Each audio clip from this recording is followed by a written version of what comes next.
Alberta was hit by a snowstorm that snarled travel on highways, especially Highway 63 toward Fort McMurray. Buffalo RCMP issued a travel advisory for mile marker 164 and later said multiple collisions closed the road.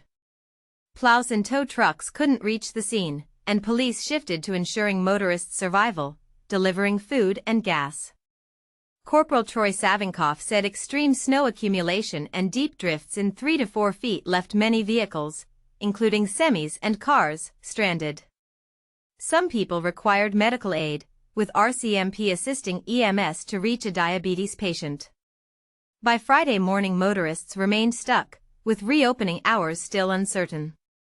A transportation department spokesperson said crews and the highway maintenance contractor were working to clear the snow safely.